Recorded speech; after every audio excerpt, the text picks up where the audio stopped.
Pump up the volume. Pump up the volume.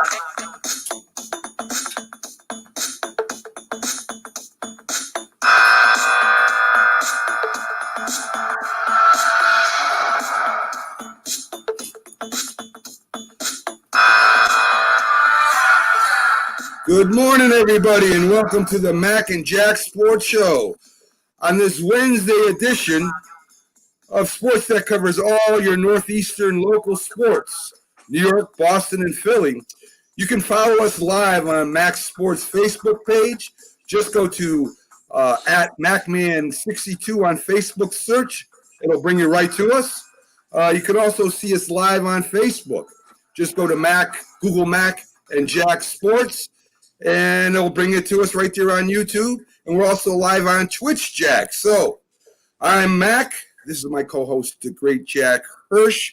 Like, follow, and share us, and subscribe where you can to help us keep growing. And Jack is a legendary boxing sports writer, former president of the Boxing Writers Association, and sports historian gatekeeper. How you doing today, my New York friend? Hey, great. All these late nights watching the games, it's going to come to an end, I guess, mostly by next week. But it's been a heck of a run, between hockey, the NBA, the baseball playoffs. Now the World Series will be over, as I said, by next week. Maybe even this week if the Dodgers could keep rolling. And then we'll have the occasional late night NFL games we want to see. But before we know it, the NBA, NHL will be upon us, and it never ends. Like Dick Babbitt once said, the late night talk show host, well, is he a sports fan? Someone asked him. He says, yeah, I like to watch a game, and then if a game is going on a couple of days later, I'll watch that. It's like a merry-go-round. It definitely is, Jack. And it's crazy because in the beginning of the year we didn't know if we were going to have any sports with the COVID, and we're up and everything is going on at once. So it's very interesting and very entertaining. Today on the show, Jack, we have a country singer, up and coming country singer, Jimmy Woods, who will be on and serenade us a little bit today. So that should be great. He's just starting out. He's from Connecticut. Met him through a friend of mine. He's got a good voice, and we'll have him on. We also have on the great Lance Meadow, Giants broadcaster, who is on all kinds of Giants shows.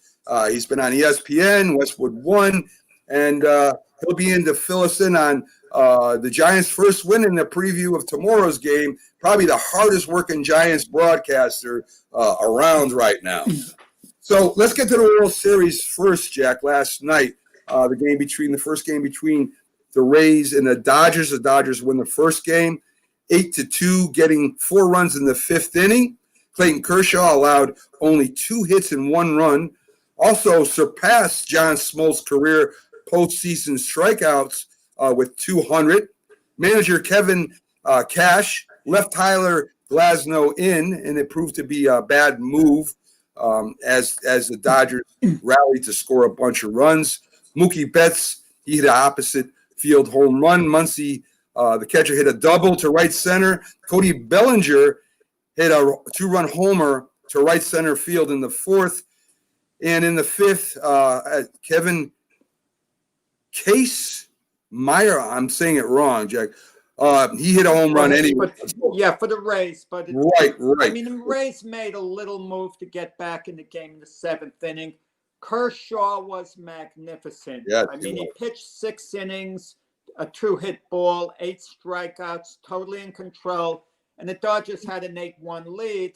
And they figure, okay, why keep him in? We could go to our bullpen and put in a couple of their middle relievers to pitch an inning. Maybe one will pitch 1 inning, one will pitch 2 innings. But in the 7th inning, the Rays rally. They get 2 runs. They make it 8-3, and they have 2 men on base.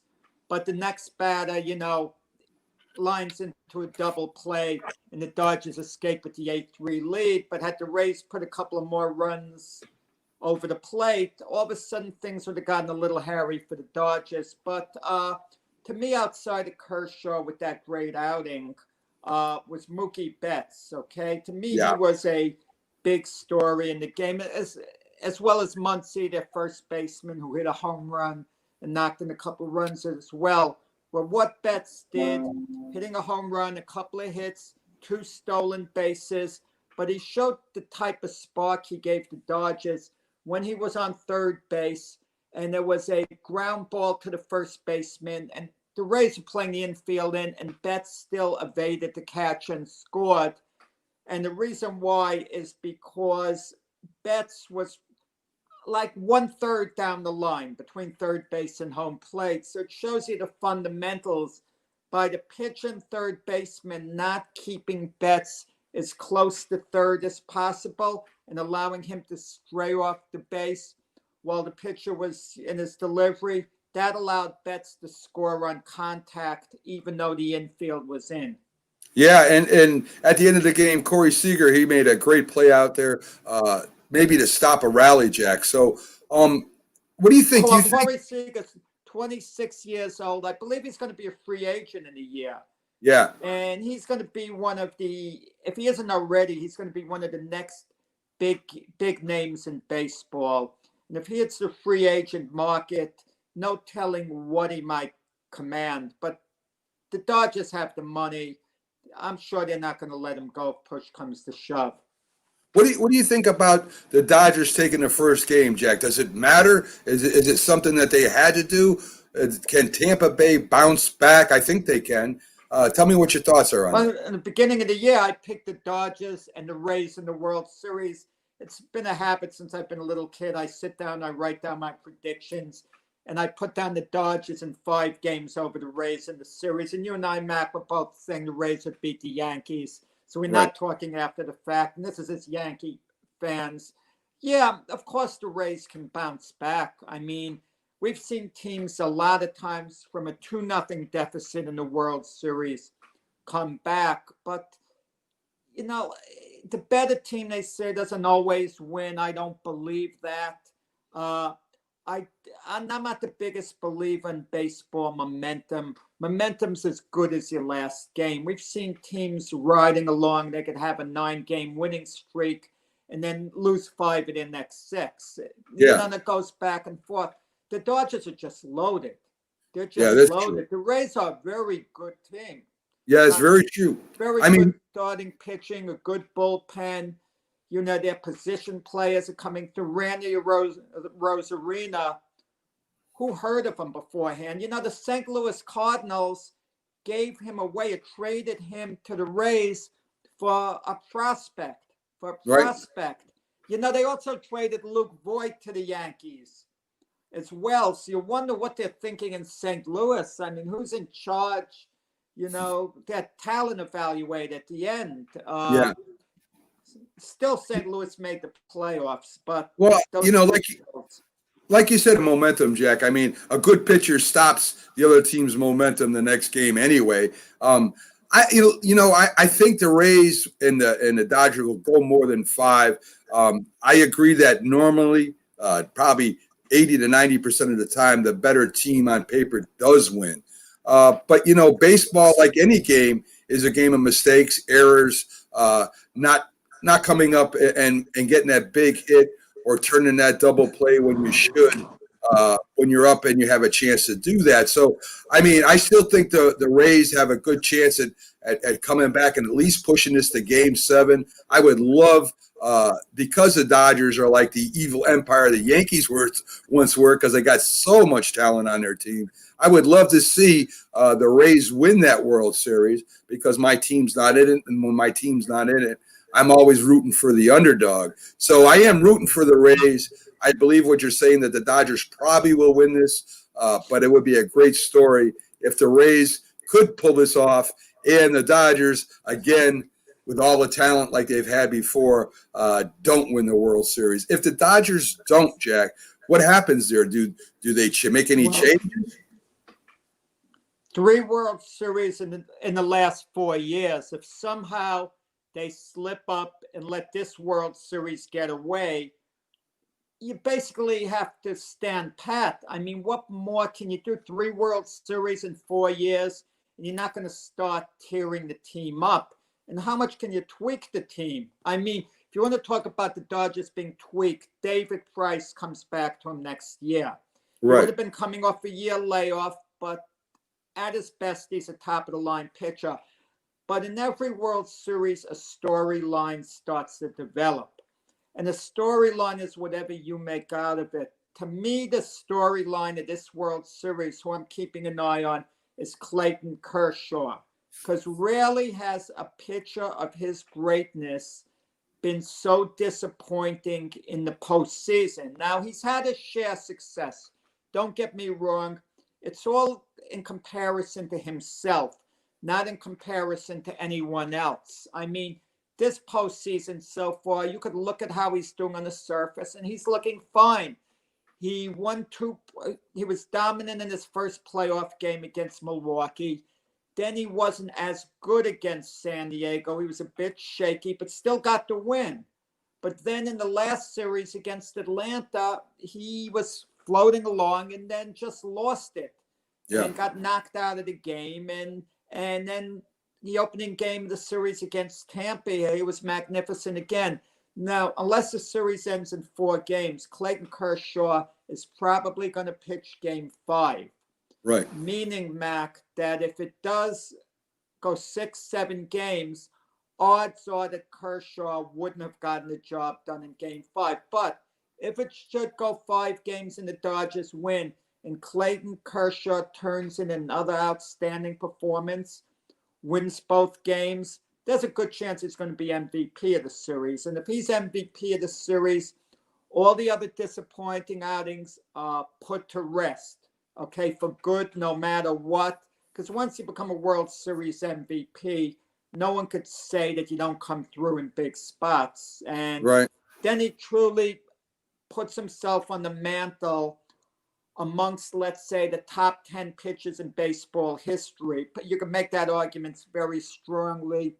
If, he pitches another game here in the World Series and it is outstanding. But if not, if he has a disappointing outing, what can you say? I mean, well, Jack, you're taking for granted that the Dodgers are in position to win, in game 5. I mean, if the Rays come up and they win the next couple games, and they're up, say, 3-1, I mean, even if Kershaw does pitch well, I mean, then it's not going to be a deciding game. So that's all going to depend on the next. Aren't going up 3-1, Mac. It's a little optimistic. The big scare the Dodgers had is done against the Atlanta Braves. I mean, down 3-1, it looked bleak. And even the 7th game, they won by a run. I was a little disappointed. Disappointed is the wrong word. I felt sorry, I should say, for the Atlanta Braves after Game 7. Obviously, they're a team of the future. Obviously, they're strong contenders to win the World Series next year. Obviously, but when the team's up 3-1 and they need one more win to get to the World Series and lose the next 3, I don't want to hear how satisfied they are. They can't wait till next year. Don't give me this nonsense about next year when you were this close to going to the World Series this year. I mean, I kind of want to see them disappointed. I kind of want to see them devastated, and then get over it. And then when next year comes around, be resolute as far as what you're going to do. But definitely agree with that, Jack. Definitely. Robert Manfred came out and spoke yesterday, and he said he wanted to keep the extended playoffs and extra innings rule for next year's. Now, the owners want that, Jack, because they're not really paying the players a salary during the postseason. They're basically giving them a bonus that's tied to the gate during the postseason play. So, what do you think about that, Jack? What do you think about changing the rules to make extended playoffs a yearly thing and the extra inning rule for next year? We already know the DH is going to be there. What do you think about adding those? Mac, to us, it's about sports. To them, it's about economics. And the salary structure is maybe a bit out of whack because there's no live gate. Right. There has to, I know they have their TV deals. Money has to be lost that way. I think that's why Mookie Betts, who was absolutely going to test the free agent market, all of a sudden signed with the Dodgers at a little less money than people thought he was holding out for, because Mookie Betts liked it in Boston, by all accounts. He didn't mind being a Red Sox, but he made it clear to them all along, the Boston Red Sox, he was going to become a free agent.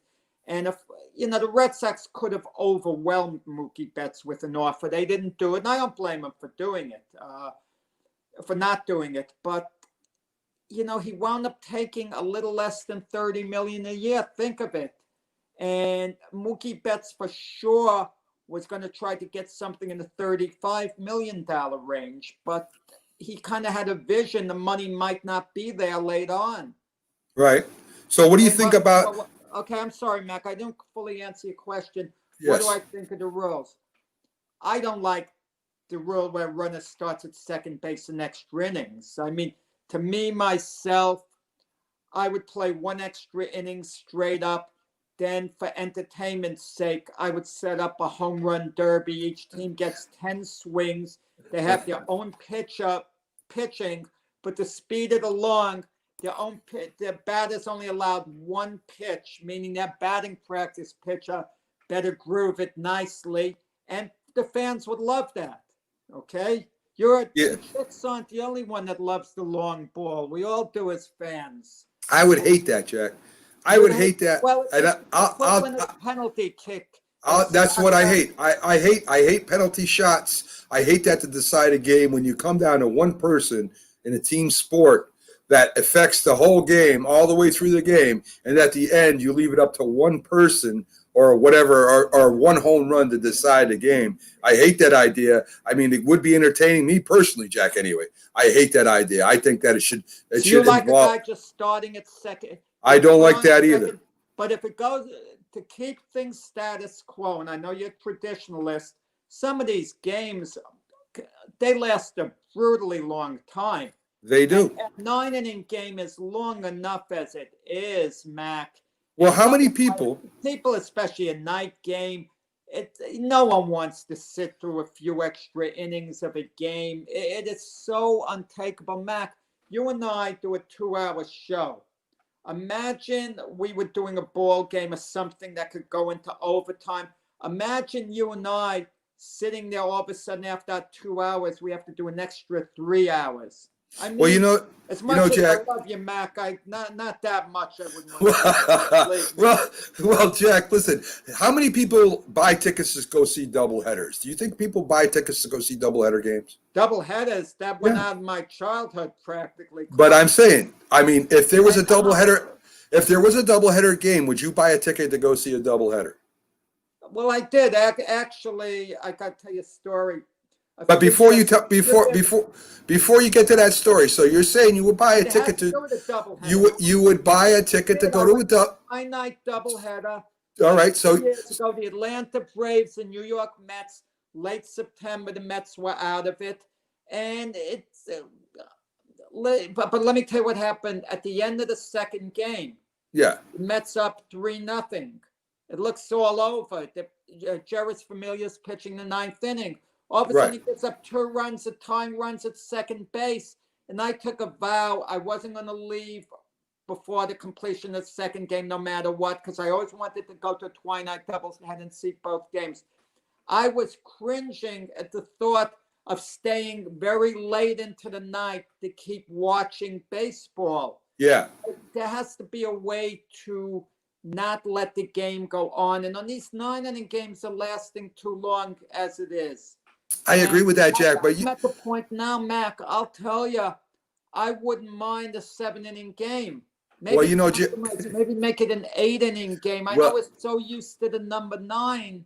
Well, Jack, I mean, you just said you'd buy a ticket to the doubleheader. So what is the problem with a game going extra innings, say to the 13th or 14th inning, when you're willing to stay 18 innings? You see what I'm saying? I mean, I understand that people have things to do and they have buses to catch and trains to catch and they want to get home. But if you're gonna go to a baseball game, you're going to a baseball game. The baseball game, you understand, might go extra innings. If you're putting this man on second, I disagree with it 200%. Matt, guess what? 100%. Guess what? The Philadelphia Philly fans are known for booing. The Los Angeles Dodger fans the fans of this team in the World Series, it's to me probably going to win the World Series. They're known for leaving early. Right. They could have a 1-0 score, and they're going to leave at the end of the seventh, the end of the eighth inning. We see that all the time. It could be a great game, a tight game, and you see 1/3 of the people gone before the game is over, no matter Right. what the score is, no matter Right. how great a game it is. And you know, Jack, I understand that, but I don't care about the spectacle you're watching on TV. I care about that you're taking baseball and you're making major changes, not minor changes. You're making major changes to a game that has been a popular sport since the 1920s, practically. And I'll tell you something else. I totally disagree with expanded playoff games. Why have 162 games if you're going to have expanded playoff games? They got to do it better. They got to do it kind of in the way the NFL's doing. There's got to be a reward for having the best records or winning the divisions or so on. But home field isn't the answer. Home field in baseball, I don't want to say it's meaningless. It's not really nearly as important as, let's say, the NBA. Okay, it's just not that big a deal, home field advantage in baseball, even though this year the home teams did a bit better. But what has to really be done is they have to be given a bye. Maybe the team with the very best record in the American League and the team with the best record in the National League are maybe given 2 byes in which they automatically are 1 series away from going to the World Series. Let the teams with the weaker records do all the mishmash, best 2 out of 3, 2 out of 3, 3 out of 5. But the teams with the better records, okay, the elite teams, really shouldn't be playing at the same time the teams with the lesser records did, such as happened this year. So how long is this season going to drag now? We're going to have 162 games. We're going to have expanded playoffs. We're going to have wild cards played mishmash, 2 out of 3s. We'll have the home teams that the most best with the best records sitting around waiting for these guys to get done. How long is this season going to last now, Jack? This year was an aberration. I'm talking about with the 100. Up with it. But look, Tampa, who's in the World Series, they had to play the number 8 seed Toronto in the first round. Right. Best 2 out of 3. Toronto could have conceivably won the series. So where's the justice? What's the importance of the regular season? That's not the question, Jack. The question is, at next year, say everything's okay. They play 162 games. You think that they should expand the playoffs to let teams that did not win that division? I mean, we have our wild cards already. So are we gonna have a top 10 playoff before we go? This is becoming the NBA, which I hate the way the season is set up. The NBA. So I don't like that, Jack. I think if you're going to play 162 games, the season has to mean something, or else you can make a big trade during the year, or your pitcher can get healthy, or your pitcher can go down. All things could happen here to make the playoffs not legitimate to me. When you have a team that won, say, 120 games, has to wait for another team that won 80 games, and then they play them, and somebody gets hurt, or the 80 game winning team gets this free agent, and all of a sudden they become great for the playoffs. I don't think that's correct. But you're looking at it from the top dog syndrome. Okay, think of a team like the Miami Marlins. They had 31 wins, 29 losses this year in their 60-game season. Think of what it meant to that franchise getting into the playoffs. It was a big, big deal. And if things were done straight up, okay, for 60 games, and let's say we only had 1 wild card team, so on, 2 wild card teams like before, Miami would have missed out, okay? So it does help a lot of the middle of the pack teams, and it creates an interest. But let's face it, as far as the powerhouse teams go, like the Dodgers, the Yankees, so on, the regular season basically is prepping for the playoffs. They know they're going to the playoffs. So in season, they see how they're playing, what moves they have to make, and so on. But at the end of the day, you want to know something? Baseball's an entertainment business. People go to the ballpark not because of so much what's at stake during the game, the positioning of the standings. They go there because they want to see a ball game. They want to be entertained. We're still Right. going to debate on this show the same way how the Yankees are doing, whether they're going to make the playoffs, not make the playoffs. We know they are going to make the playoffs with an expanded format. But we're going to be talking about whether Gary Sanchez should be dealt away, what the Yankee pitching is going on at that moment, what moves they have to make, and so on. So I don't think it weakens really anything, but it is going to create an uproar if you get a truly powerful team, a number one seed, and put them against the lowest seeded team, and the lowest seeded team knocks them off. That would create a real uproar. Yeah. Well, too, I noticed, Mac, to ask you about. Right. I'm kind of getting the feeling maybe the World Series, they should run it like the Super Bowl, just on neutral ground, because so many people who go to these World Series games, it's not like years ago. Years ago, I was able to get tickets. I was able to go to the 1976, 1979 World Series. Heck, I was even at the 69 World Series as a kid. But the bottom line is I was able to get tickets as a fan. Right. Something now, if a World Series is in New York, it's going to be pretty. I mean, chances are we couldn't get tickets, Matt. The average fan couldn't get tickets. That's true. They go to corporations, so why not just hold the darn thing on neutral ground? Because Jack. Well, let me tell you why. Let me tell you why, Jack.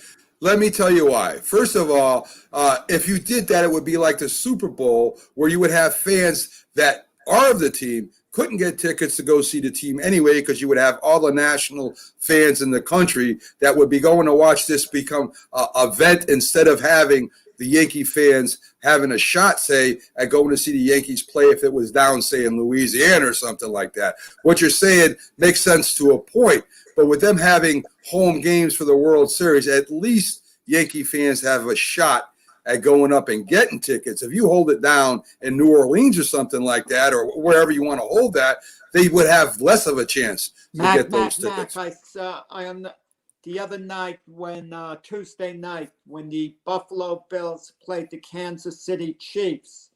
Okay, Right. It was in Kansas City. They showed a picture in the stands of Buffalo Bill fans. Well, they had on their Buffalo Bill jerseys and all. So the hardcore fan, the crazy hardcore fan, is going to go wherever. Yeah, but I'm just talking about before corporations have taken over. We're not going to be able to, as a fan, we're going to be put in this lottery thing. It's 1 out of 20 to get to go. And it would be worse, Jack, if it was held somewhere else besides New York, because you would have major companies from around the country trying to get in there. We can't hear Jimmy Woods backstage. You can hear us right now. So, Jim, I'm going to bring you up about another minute or so. We'll give you an introduction and stuff. Can't wait to have him on. But to finish this up, Jack, I believe that to change the playoffs in baseball is a big mistake. And this year I understand because of the season, but when you're playing a 162-game schedule, when it gets back to normal and all of a sudden you start expanding the playoffs, it takes a little bit out of what those teams did all year, just like it does in the NBA and to a certain extent in the NHL. I like the way the football playoffs are set up, because it rewards the teams that play the best, except for in the case of when a division leader has a bad season. That's the only time it does it. And it looks like an NFC. Yes, you know what I'm talking about. Okay, folks, we're going to have a special guest in here for us. I'm going to bring up in here a minute. His name is Jimmy Woods. He's a country singer from Connecticut. Jimmy was introduced to me by one of my friends I work with, a guy named Jake. So what's a better name for a country singer than Jimmy Woods, Jack, right? That's a great name. Jake's a great name too. Oh yes, and my grandson's name Jake. And Jimmy's 22 years old. He's from Burlington, Connecticut. He played college baseball, studies engineering, started writing music in college, and wants to make a living at being a country singer. And we can't wait to have him on. In fact, here he is, Jimmy. Great to see you. Jimmy. Hey, how's it going? You guys can hear me? Oh yeah, we can hear you perfectly, my friend. Wow. So before you sing us your song there, what made you want to become a singer, Jim? I mean, why is singing? Why not going on and playing baseball?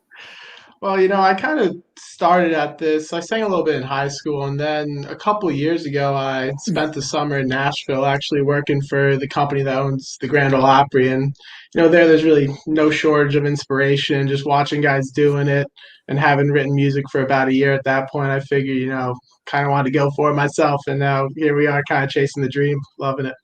That's excellent. That's excellent. Jimmy, being from Connecticut, I mean, I'm from Connecticut too. There's a lot of mixture of music up here. You got the top 40 and you got rap, we got country, and they all kind of battle each other out. What made you fall in love with country instead of one of the other musics out there, the music?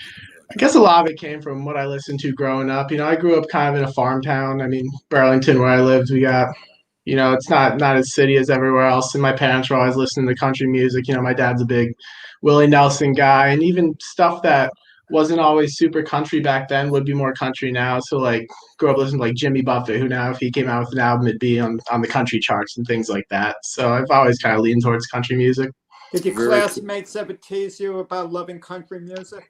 Surprisingly, no. Like people are starting to like it. And country's kind of like a little broader now, where it kind of spans a bigger spectrum than it did, even just 5-10 years ago, where stuff that used to be pop, like if Train came out with an album right now, it'd probably be a country album, just people like that. So it's kind of more inviting, more inclusive, more people are enjoying it. I think it's gaining popularity. Definitely. And who's your biggest influence, Jimmy, in writing and singing? So I really look up to guys like, even people who don't really sound like me but can tell a good story, like people like Chris Stapleton, who've been writing for a really long time, Darius Rucker, people like that who, tell a good story and even start off as, just songwriters and kind of work their way up and just doing their own thing, real individuals.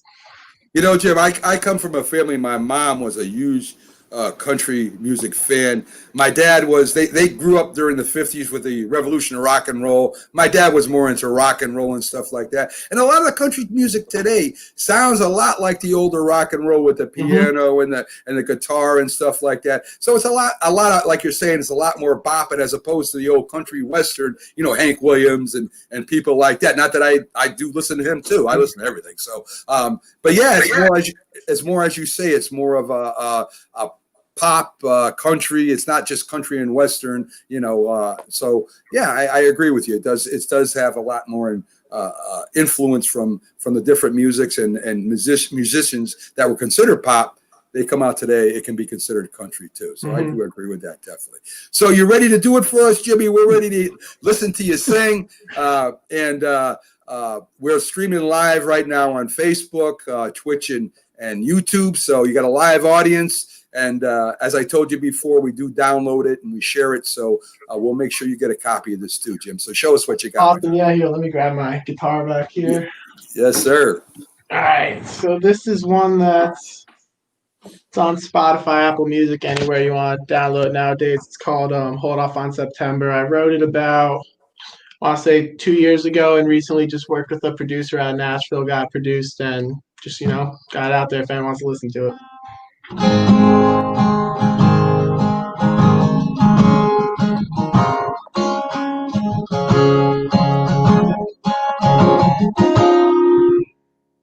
I remember when I first saw you, in tight jeans and leather boots, took my breath away.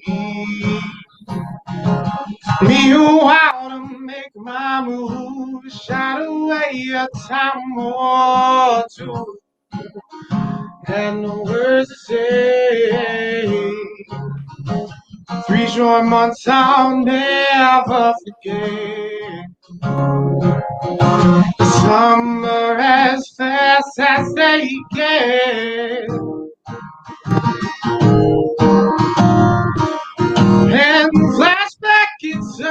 early June, and here I am falling for you, wondering if you know I exist. July was my first taste of love, an angel sent from up above. I never worked so hard for a kiss. In August, I'll always remember asking God if He could ever hold off on September.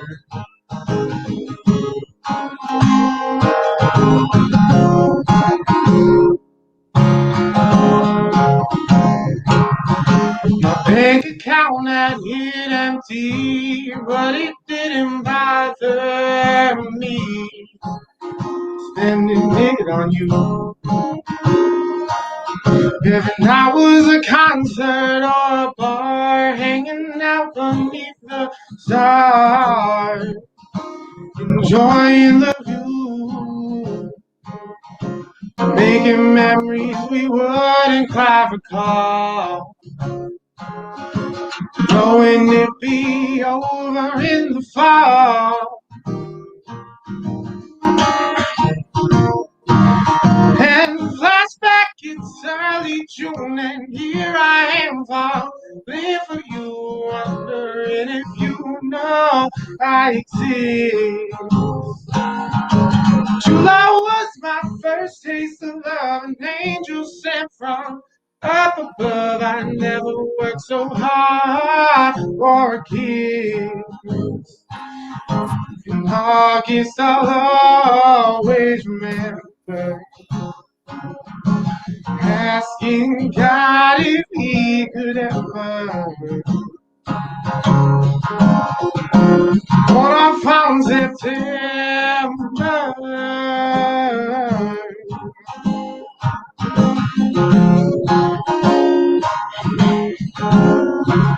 Hold off on September.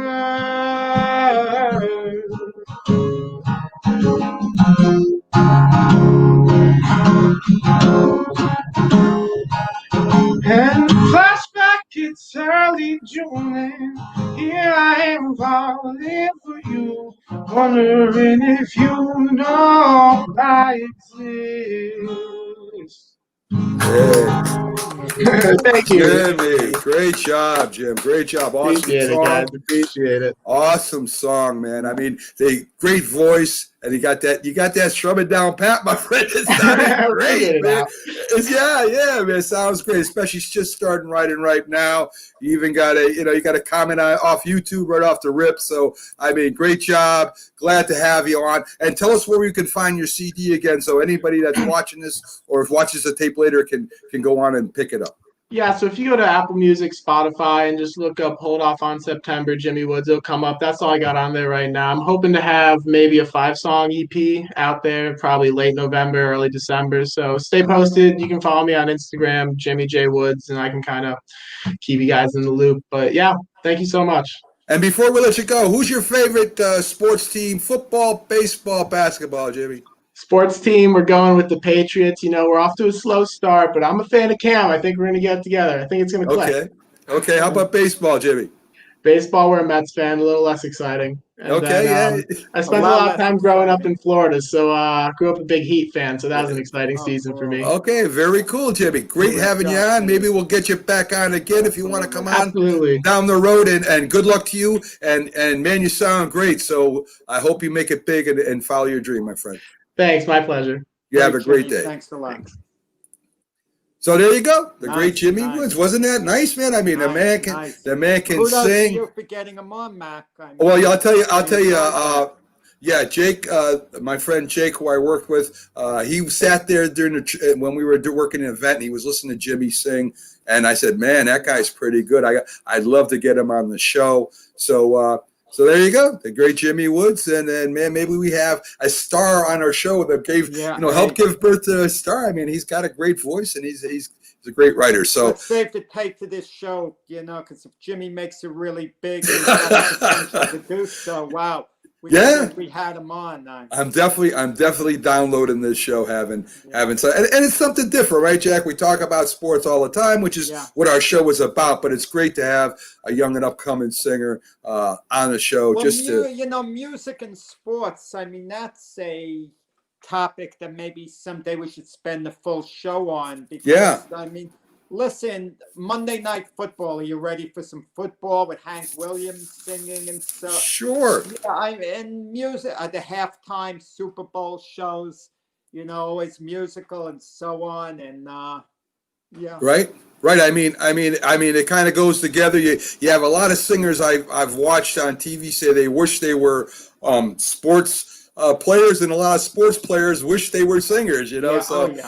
So I mean, it was great having him on again. He's from my home state, so it was just great having a guy from my home state, from Burlington on, and that was great. So, Jack, are you ready? We're going to do a little trivia question.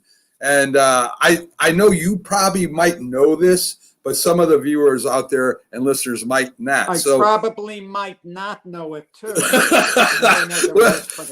That's true. So we all know Miami is the only undefeated team through the Super Bowl. Sure. I mean, they went ahead and they won all their games in the 72 season. Do you remember who they played in the Super Bowl?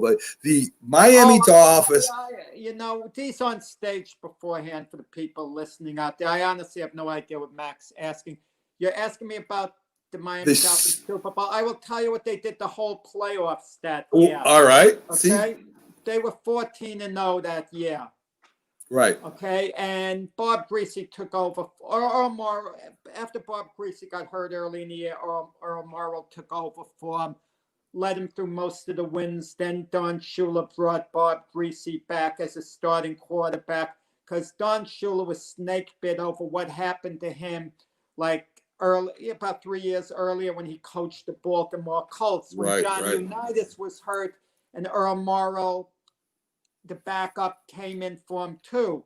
And Earl Morrall took the Colts all the way to the Super Bowl, and then he had a dreadful Super Bowl game. And during the game, Shula had to go back to Unitas, but Unitas was injured, had a bad arm, and they got upset by the Jets. And now he didn't want history to repeat itself. So they go to the playoffs, and that Miami Dolphin unbeaten team, let's focus on them. They were not the powerhouse Miami Dolphin team that history tells us they were. Do you know in the three playoff games, which includes the Super Bowl, they won those 3 games by a total of 17 points. Right. 17 points. Now, the first game, they played the Cleveland Browns. They were actually losing by 1 point with 8.5 minutes to go in the game against a mediocre Brown team. But then they scored a touchdown and they won 20-14. So right. They beat a very ordinary team by only 6 points. But the next week they took it up a level.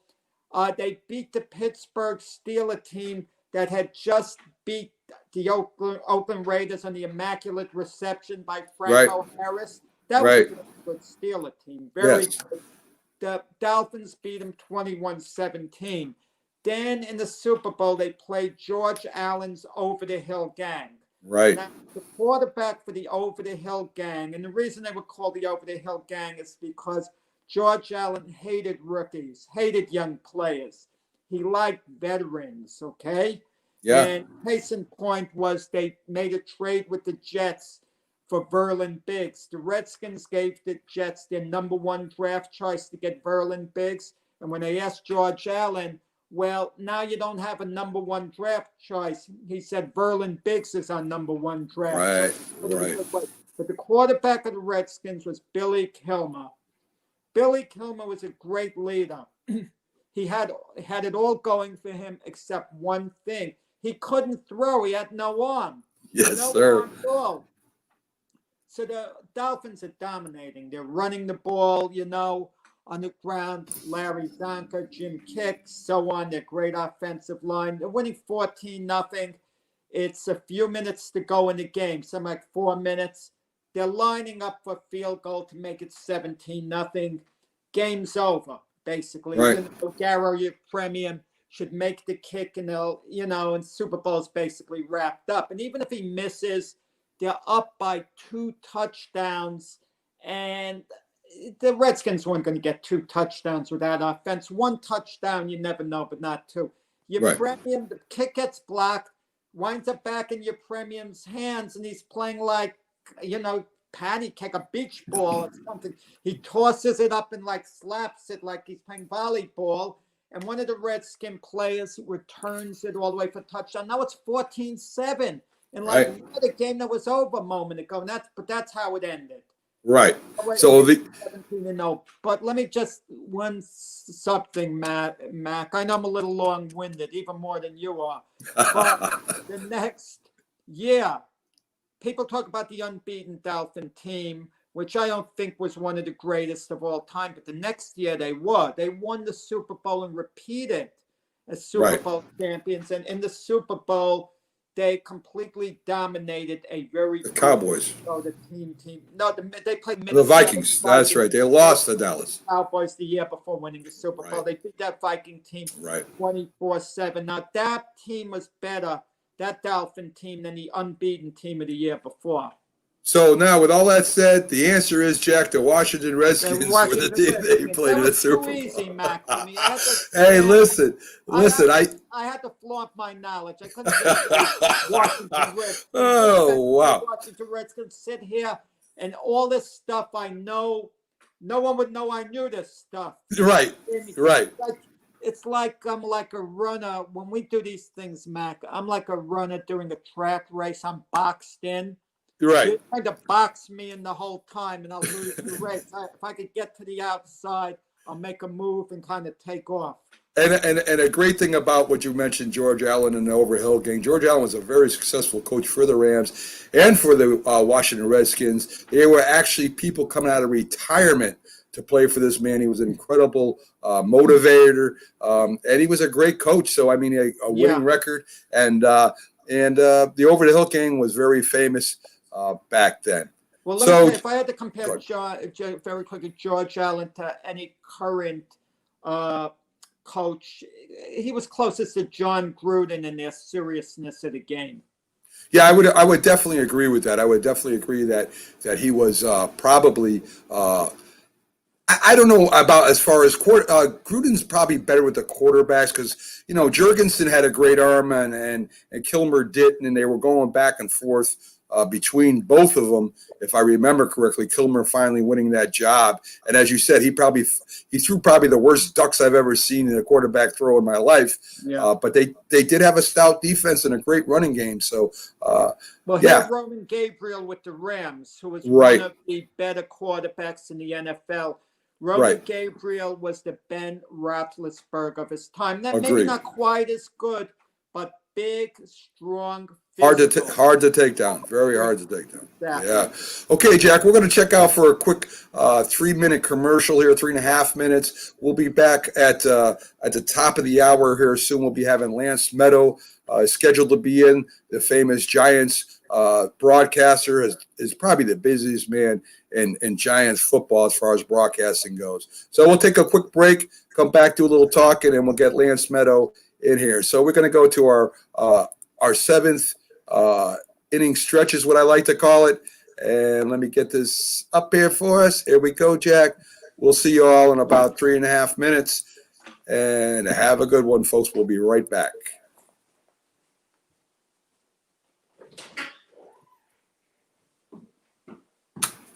AMVETS. Each year, AMVETS members volunteer millions of hours at VA healthcare facilities from coast to coast, helping to improve the lives of their fellow veterans through the VA Voluntary Services Program. AMVETS posts and departments also participate in a wide variety of community service projects ranging from Americanism in our schools to supporting the Special Olympics and Boy Scouts of America.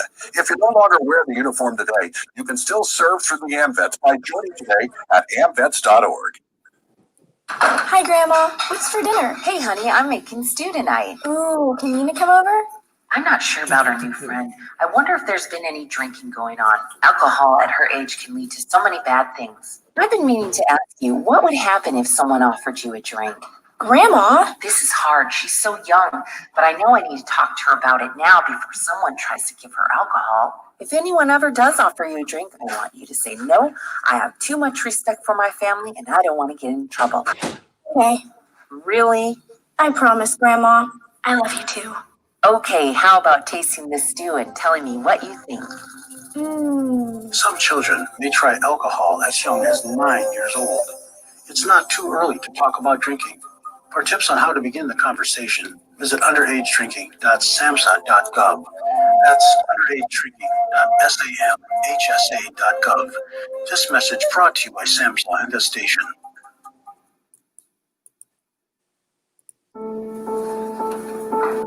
We all make choices.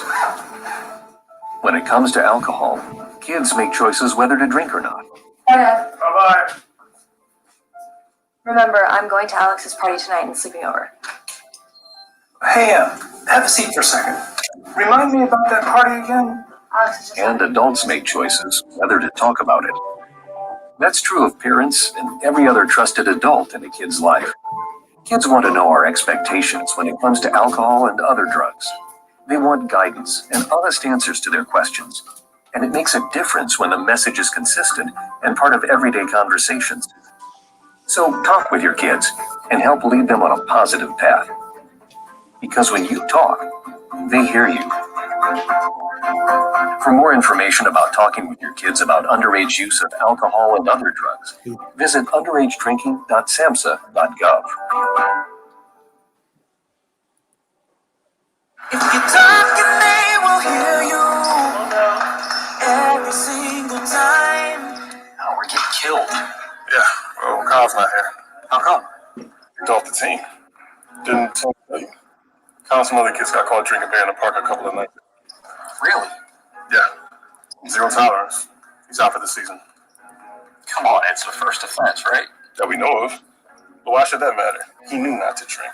I made it clear to Matt that's what we expect from him. What have you said to Tim? Nothing really. You know, a lot of kids try at this age, so. Yeah, well, a lot of kids don't try it too. I'm not saying that Matt's gonna be this perfect kid, but if I don't tell him what we expect and why he shouldn't drink, how's he gonna know? You think kids that age really listen? They never admit it though, but they hear more than you think.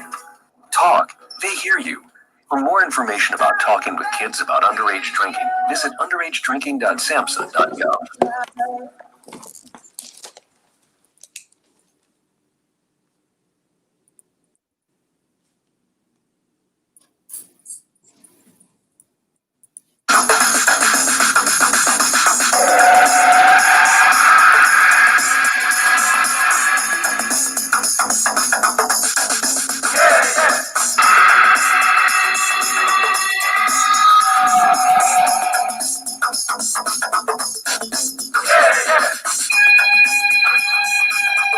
Yeah, we're back from a break.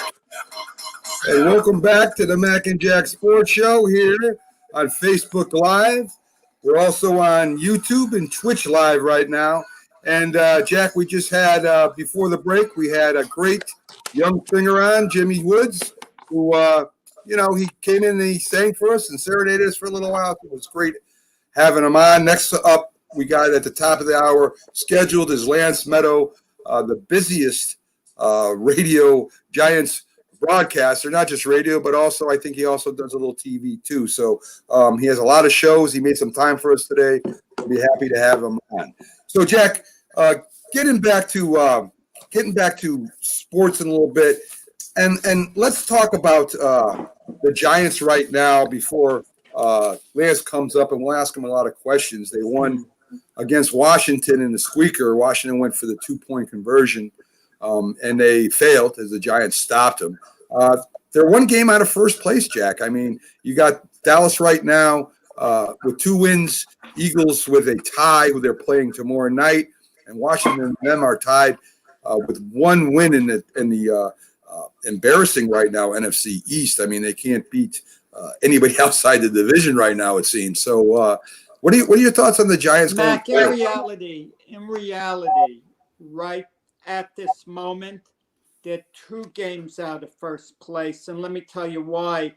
They lost the game to the Cowboys. So as of now, technically, if they should tie the Cowboys, Right. then the Cowboys would have the edge, which means if the NFC East is up for grabs for the Giants late on in the year, and I'm not sure what week they play the Cowboys in. Last It's game, yeah. imperative, last game of the season. Yeah. So it might be imperative the Giants beat the Cowboys that game, because even if the Giants, let's say they make up 2 games on the Cowboys till then, 2 games, and they go up 1 game ahead of the Cowboys, and they lose to the Cowboys in the last game of the season, the Cowboys would beat them out. They'd get the tiebreaker by virtue of having beaten the Giants twice during Right. the regular season. Right. So they're not, I mean, they're not as close as you think. I think that NFC East, the way it looks to me, at least at this moment, the way it's playing out,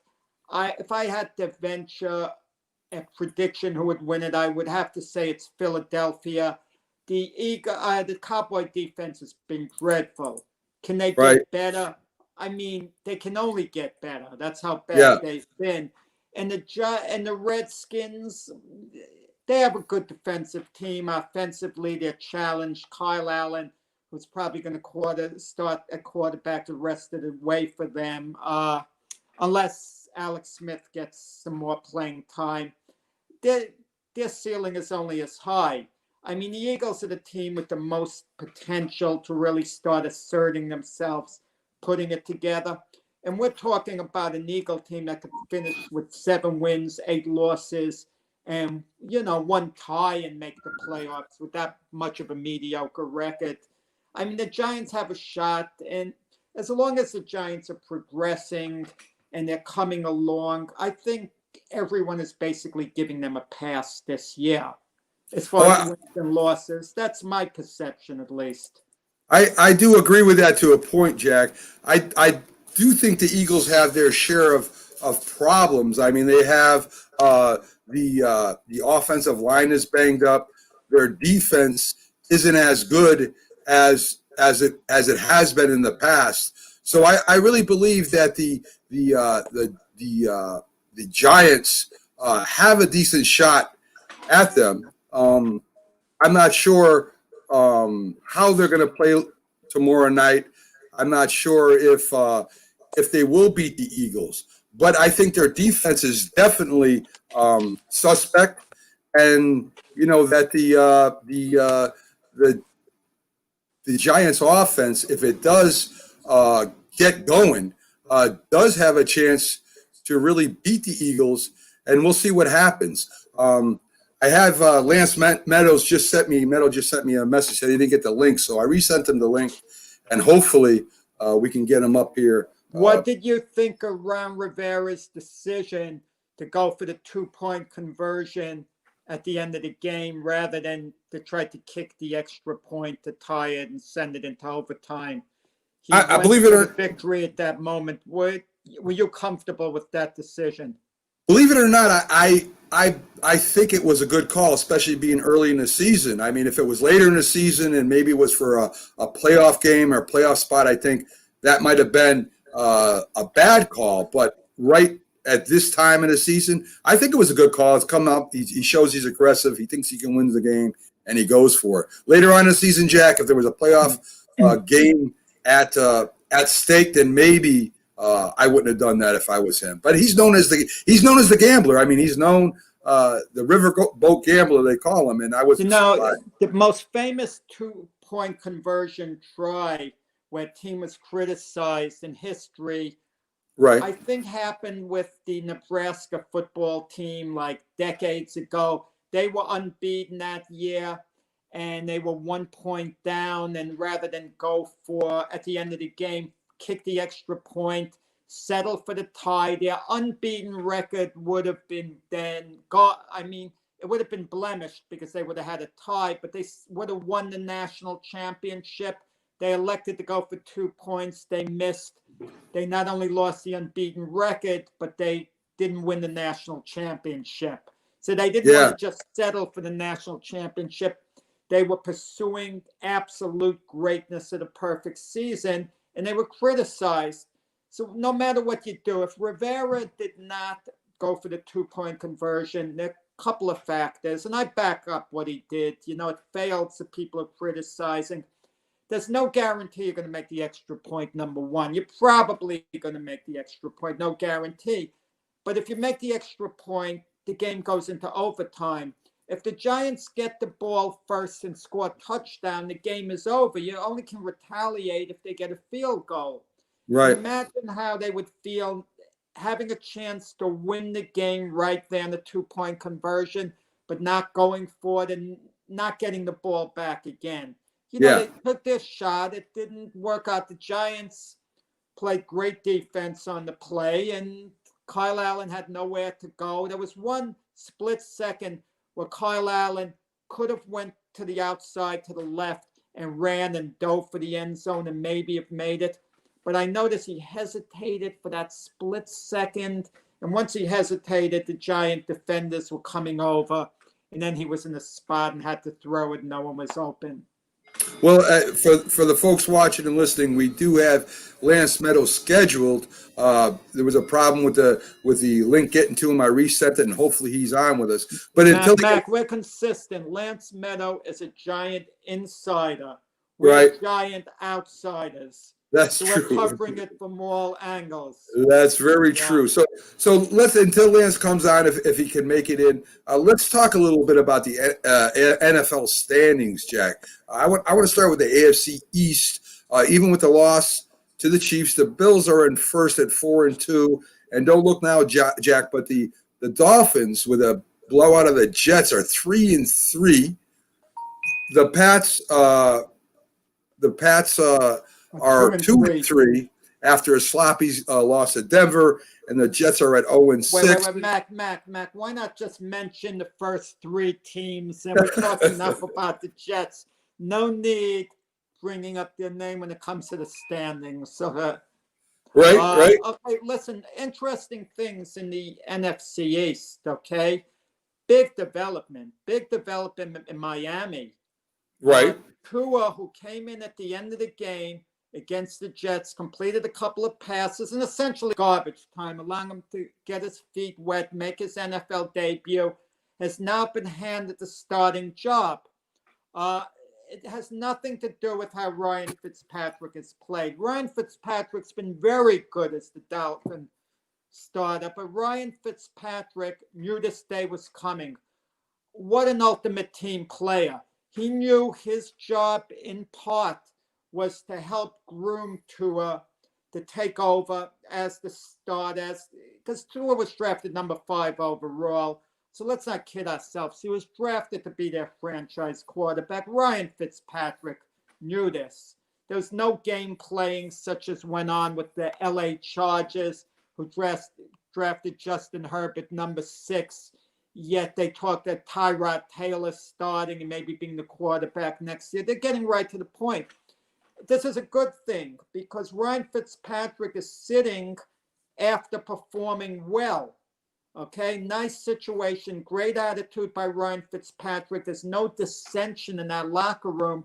And you said something interesting, Mac, that people don't realize. Guess what? After 6 games, the Miami Dolphins are ahead of the New England Patriots. Right. Okay, they were ahead of them here. And the Dolphins, I'll tell you, with Brian Flores there,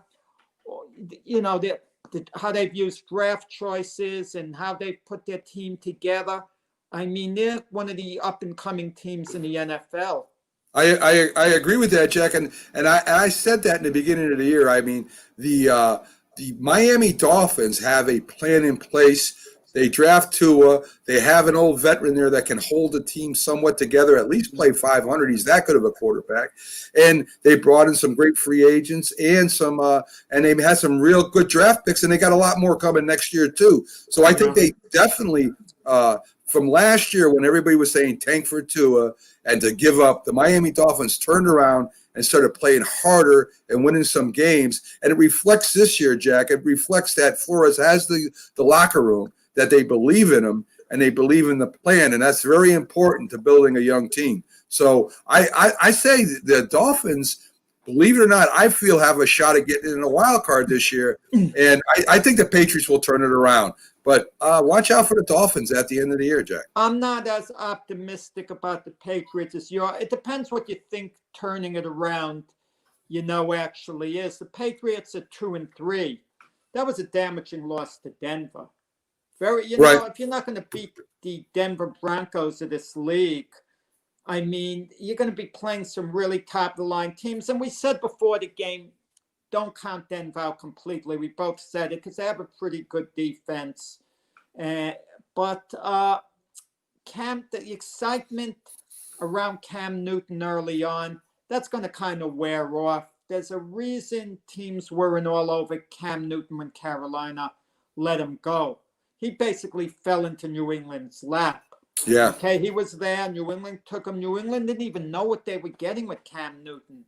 I mean, and granted, Cam Newton in his prime was he was a former MVP with Carolina. Took him to a Super Bowl. Obviously, he's a good quarterback and can still do some good things for New England, but he really might not be the long-term answer. And it amazed me that after like 3 games, people were saying, oh, New England's going to sign Cam to a big deal next year. Come on. I mean, quarterback, maybe not. Well, it's still early, Jack, and I do have a little faith in Cam. I think that he'll turn things around a little bit. And with Bill Belichick as a coach, they'll be there. But I have faith in Cam too. But what are we talking about, Matt? The slippage was showing with New England last year. Now, comparing Miami to New England, Miami was obliterated by New England early in the season last year.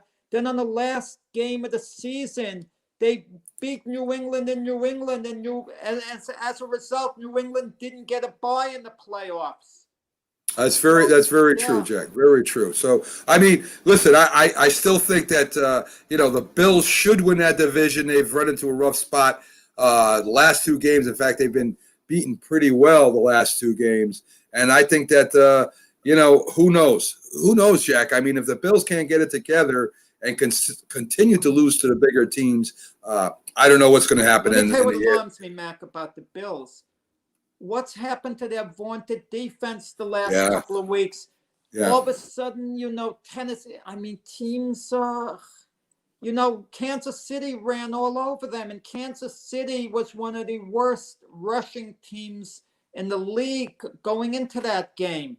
Very true. And they ran at will on the Bills. Very true, Jack. Very true. So now we got the AFC West, Jack. The Chiefs are at 5-1 after beating the Bills. The Raiders are at 3-2. Another team that's on its way up. The Broncos at 2-3 with the win against the Patriots, and the Chargers are sitting in last at 1-4. A lot of people thought the Chargers were going to do something this year, Jack.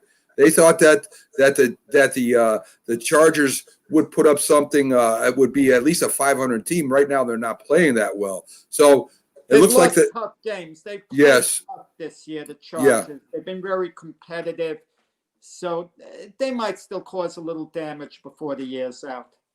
I agree with you, Jack, and hopefully they do climb back into it. So the Chiefs are still the favorites, of course. They don't seem to be what I want to say, world beaters right now, but they're winning any way they can, Jack. They had to run last Sunday to win, and they ran very well against the Bills, and it's they can beat you either way now. They can throw the ball, which I think they rather do, but they can beat you with that running game now too. It's going to be fun to see how Le'Veon Bell is going to fit in there. If Le'Veon Bell should really go off and be a tremendous player this year, the Jets have enough agony. They don't need to hear how he was misused and this and that. And it's, what can I say? I'm speechless when it comes to the Jets. You can't shut me up normally, Mac, but when it comes to the Jets, I can't get a word out of my own. Oh, my God. I don't know what to say about the Jets either, Jack. I mean, from what I understand, they're all contacting their agents right now, just wanting to get out of there.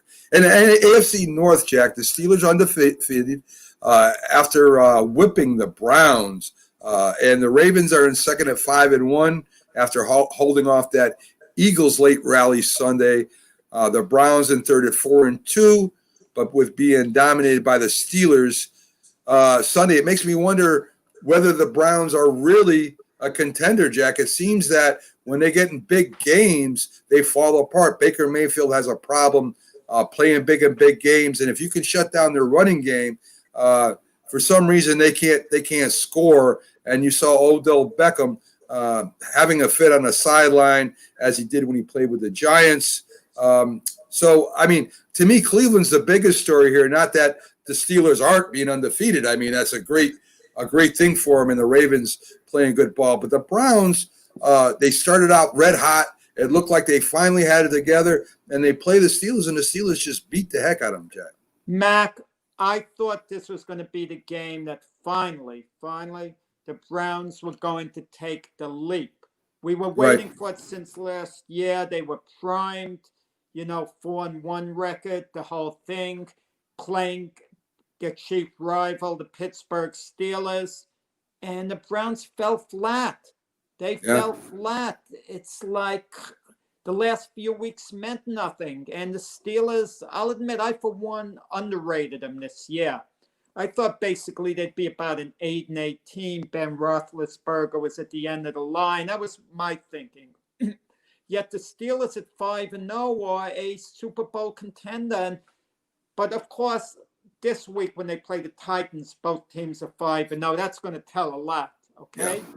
Because someone's has to go. And if the Steelers beat the Titans, like, wow. I mean, and they got a great both teams have great coaches, Mike Tomlin and Mike Vrabel and so on. But Odell Beckham, it's interesting you mention him having a hissy fit on the sideline.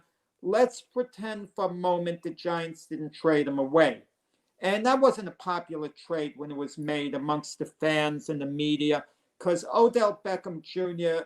is a rare talent. We can all agree on that. I mean, you rarely see a talent come along the way he, was. But imagine keeping him for Eli's last year and now for Daniel Jones and putting up with his antics and all the nonsense. So it just tells me now, in hindsight, the Giants did the right thing to get rid of him, because enough is enough. And he really hasn't meant that much for the Cleveland Brown franchise. But they have Jarvis Landry, and Jarvis Landry is good buddies with Odell Beckham. So maybe Odell Beckham doesn't mind deferring to Jarvis Landry. But certainly Odell Beckham, his days of being a Cleveland Brown, I kind of wonder what the franchise is thinking. What could they get for Odell Beckham now even? I mean, Odell is still a great athlete, Jack. I mean, he looked really good when Eli was his quarterback, despite all the nonsense. I think he has a good heart also when I see him interacting with fans and the players to a point. It's just when he doesn't get his way or they're not playing real well, he seems to explode, and that's very disruptive, not only in the locker room but on the field. And it's bad enough when you're losing to have somebody yelling and screaming over there and causing a show when it just shows me immaturity. Mac, everyone has to concentrate on the game. The coaches have to give, not just the head coach, the assistant coaches on the sideline, their full concentration to the game. Right. What has to be done? The players have to do as well. When Odell Beckham is having a tantrum on the sidelines, it's a distraction. I mean, the coaches have to try to put it out of their mind. Just the idea, his antics, you can't have that during the game. If he wants to go to the coach's office, have a talk, and have a hissy fit during the week behind closed doors, that can be handled, that could be worked out, but not on the sideline during the game. And don't tell me he doesn't get it by now. I mean, he's been through it before. He's been criticized. He's looked bad doing it. I'm sure the coaches have talked to him. And you have to ask yourself, is it worth the price to have a guy like him on the team, as talented as he is? I mean, very few players. If Patrick Mahomes was that way, you put up with it. Aaron Rodgers, an elite quarterback, and so on. Well, it always seems, Jack, it's the wide receivers that are the ones that are the divas of the team, because they're more isolated than the rest of the team. They're out there on an island. They're by themselves. They're not on the line of scrimmage. They're not getting the ball right away. They're not blocking as much. They do block, but not as much as the team. It's more of an individual. If I was to compare it to anybody, it would be like a pitcher on a baseball team where, he can make a big plays, but he's not really, he's not a position player. He's a pitcher that comes in once every 3-4 games. And if he plays right, you win. If he doesn't, then you got to depend on the rest of the players. Mac, I get a little, disgusted at times when I see the broadcasters on TV, some of the former players who just were eye guys the whole time. Yeah. They were distractions when they played. They were lightning rods, yet they get rewarded with broadcasting positions and so on. Yeah. Where the good citizens, the guys who did it the right way, there's no actual reward sometimes for doing things the way you should, in the sports world. Definitely. I agree with that 100%, Jack. So you spoke of the Titans a minute ago. The Titans are undefeated at 5-0. They look really good again this year, firing on all cylinders. Their defense, their running game, their passing game. They look like a team to beat, and that's going to be a big game this Sunday. Oh, that's a massive game. It'll tell us Yeah. It's a huge game, and we'll see. Maybe it's a preview of the championship, Jack. We'll see. The Colts in second at 4-2. They kind of surprised me. I didn't think Phillip Rivers would be a huge pickup for him because he's getting at the end of his career. He does make some mistakes. His arm isn't what it was at one time. But the Colts defense and running game is very good. And both the Texans and the Jags are tied for last at 1-5. Let me tell you, Phillip Rivers, let's not get too high on him right now, what he's doing this year at least. He brought the Colts from behind. They rallied and they beat Cincinnati. They made up a big deficit. But before that, the Colts were actually seriously thinking about going back to their backup quarterback who started for them last year, Jacoby Brissett. Right. Phillip Rivers just wasn't quite getting it done. He didn't look like the old Phil Rivers. He looked like an old Phil Rivers. And, right. An interesting thing about Phil Rivers, they don't talk about him with the Hall of Fame, but his name's going to come up. Sure. And statistically speaking, he's a Hall of Famer, statistically speaking. But what's going to be interesting is if Eli Manning's not in by the time Phil Rivers is eligible, people are going to make a little bit of a comparison. And sometimes I think, what happens if Archie Manning allowed his son Eli Manning to get drafted by the Chargers? Well, technically the Chargers drafted him, then traded him, but made it be known Eli was going to play for San Diego, and Eli Manning would have been a San Diego Charger. Phillip Rivers probably would have gone to the Giants. Right. Number 4 overall, unless a deal with, I know Ben Roethlisberger wanted to play for the Giants, but they probably would have been taking Phillip Rivers next, even though Ernie Accorsi, it's confusing because he was a Giant GM at the time and he drafted Phillip Rivers number 4 because he knew they were going to trade with San Diego. Right. He liked Roethlisberger actually a little better. But how would history have played out? Eli would have been a San Diego Charger.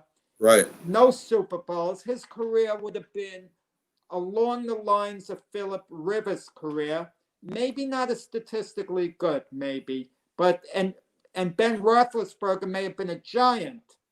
Would Ben Roethlisberger been able to lead those drives at the end of the game against New England? How that would have played out? Maybe not.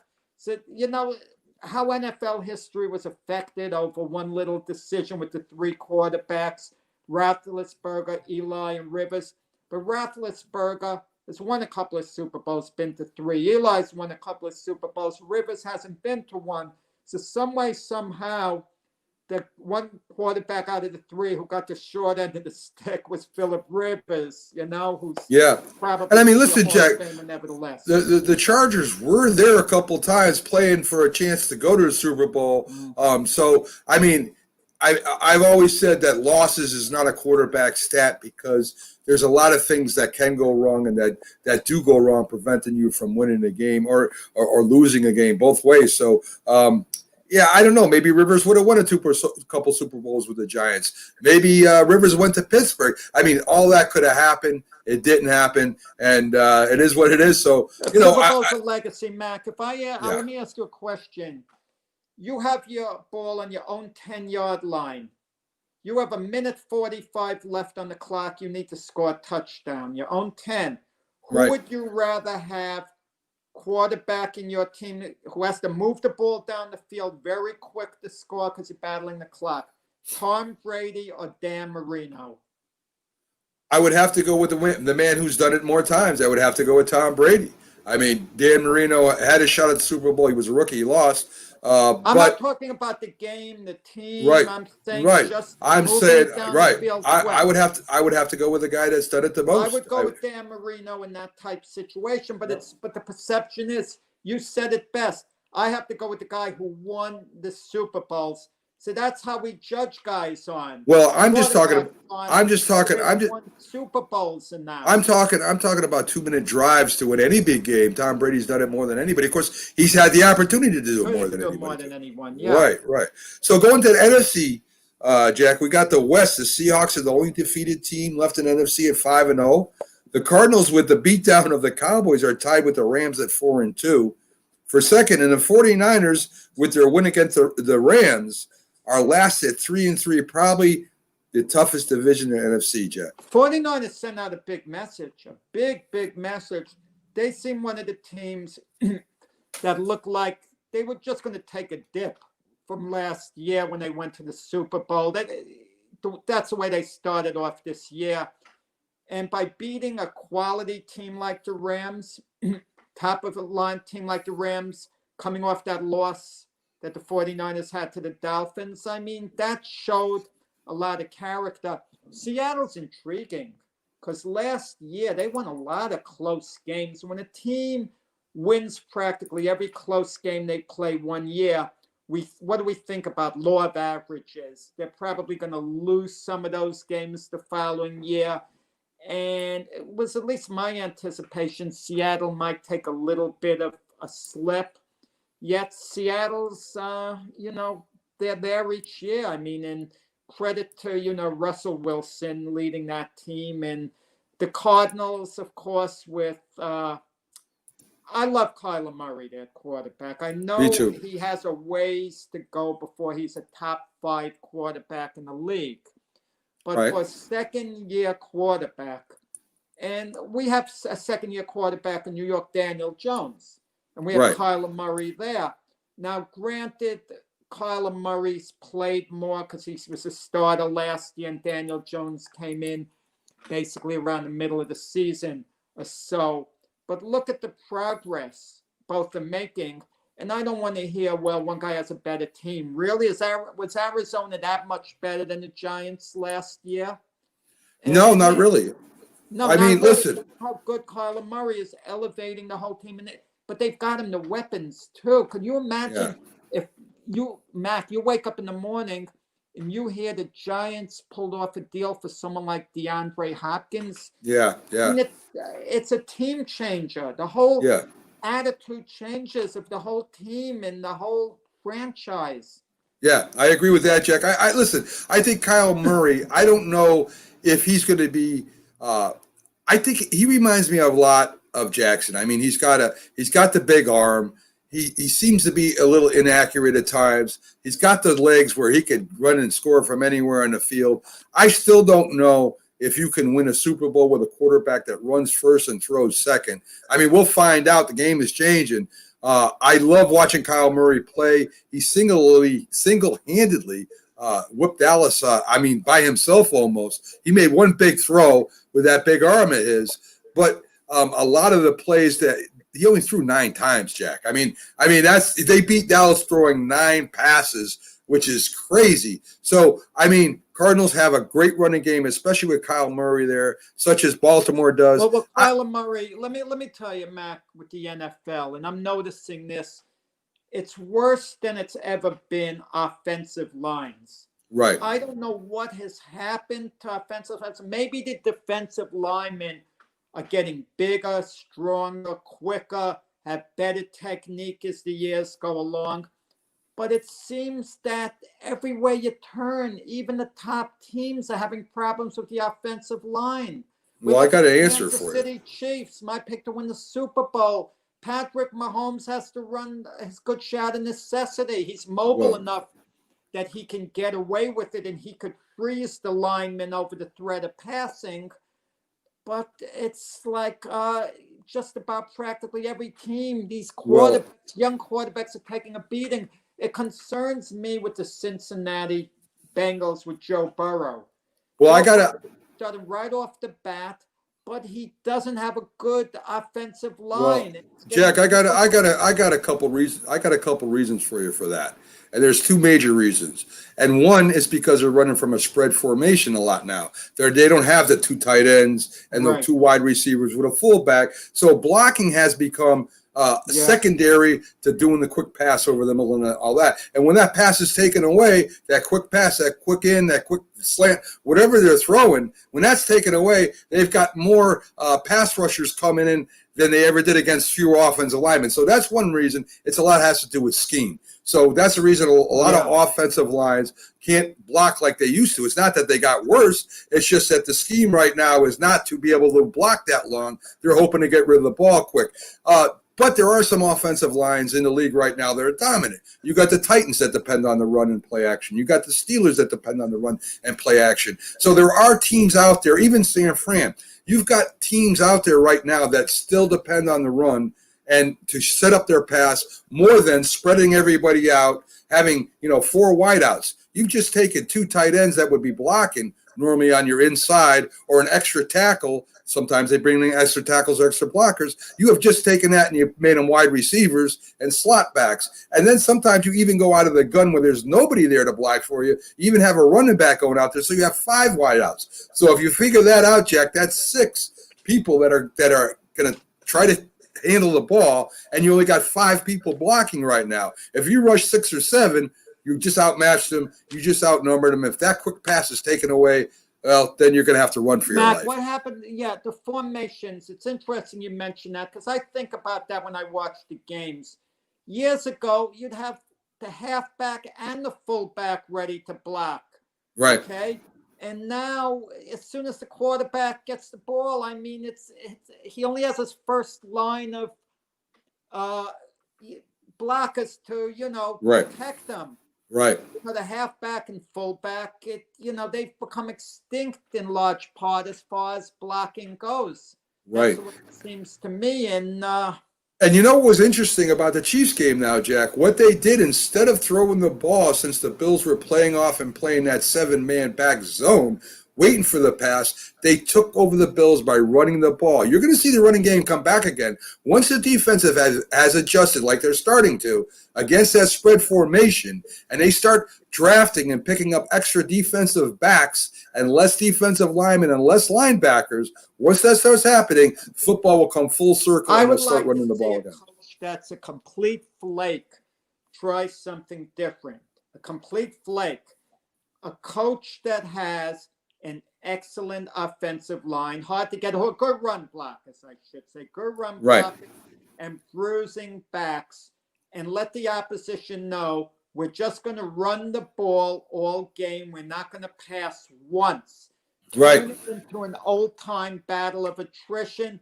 And I kind of wonder whether you're going to be able to wear the defense out. Probably not, because they'll stack all their guys on the line for sure. But I would love to see, that type thing. Just like I'd love to see one game go where there was a coach once who did this at a lower level high school. He had a long career as a high school coach, never punted once. Right. Never punted once, was against it, and so on. And right. Well, that's sometimes these changes seem crazy, to even suggest, but So getting back real quick to NFC West, Jack, I think the Seahawks win that, and I think the wild card is up for grabs. You might see 2 wild cards coming in that division this year with the Rams, the Rams, the 49ers, and the Cardinals. You might see 2 wild card teams come out of that division, and that would be very I'm interesting. still high on the Rams. I know they lost to the Niners last week, but I'm high on the Rams. But we'll see I agree how they with you. bounce back this week. Yeah. Hey, Jack, we're going to do another quick commercial, believe it or not. We're going to have 2 commercials this day here. So we're going to have we're going to have another quick commercial. Yes, sir. And hopefully you can get out. If you got to take a break and do something, you're all set. People will be right back with the Jack and Mac show right after this commercial, folks. We'll see you then.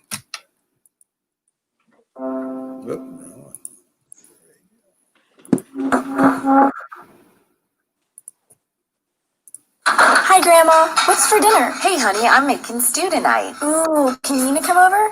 I'm not sure about our new friend. I wonder if there's been any drinking going on. Alcohol at her age can lead to so many bad things. I've been meaning to ask you, what would happen if someone offered you a drink? Grandma? This is hard. She's so young, but I know I need to talk to her about it now before someone tries to give her alcohol. If anyone ever does offer you a drink, I want you to say no. I have too much respect for my family, and I don't want to get in trouble. Okay. Really? I promise, Grandma. I love you too. Okay, how about tasting this stew and telling me what you think? Some children may try alcohol as young as 9 years old. It's not too early to talk about drinking. For tips on how to begin the conversation, visit underagedrinking.samhsa.gov. That's underagedrinking.samhsa.gov. This message brought to you by SAMHSA and the station.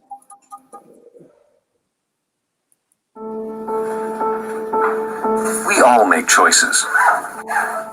When it comes to alcohol, kids make choices whether to drink or not. Bye-bye. Remember, I'm going to Alex's party tonight and sleeping over. Hey, have a seat for a second. Remind me about that party again? And adults make choices whether to talk about it. That's true of parents and every other trusted adult in a kid's life. Kids want to know our expectations when it comes to alcohol and other drugs. They want guidance and honest answers to their questions. And it makes a difference when the message is consistent and part of everyday conversations. So talk with your kids and help lead them on a positive path. Because when you talk, they hear you. For more information about talking with your kids about underage use of alcohol and other drugs, visit underagedrinking.samhsa.gov. If you talk and they will hear you every single time. Now we're getting killed. Yeah, well, Kyle's not here. How come? Kicked off the team. Didn't Tim tell you? Kyle and some other kids got caught drinking beer in the park a couple of nights ago. Really? Yeah. Zero tolerance. He's out for the season. Come on, it's the first offense, right? That we know of. But why should that matter? We do not drink. I've made it clear to Matt, that's what we expect from him. What have you said to Tim? Nothing really. You know, a lot of kids try it at this age, so. Yeah, well, a lot of kids don't try it too. I'm not saying that Matt's going to be this perfect kid, but if I don't tell him what we expect and why he shouldn't drink, how's he going to know? You think kids that age really listen? They never admit it, Bill, but they hear more than you think. Talk. They hear you. For more information about talking with kids about underage drinking, visit underagedrinking.samhsa.gov. Try.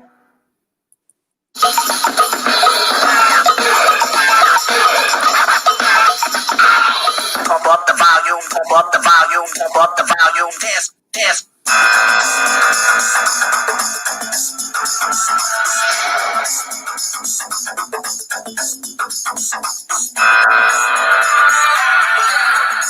Hi, everybody, and welcome back to the Mac and Jack Sports Show.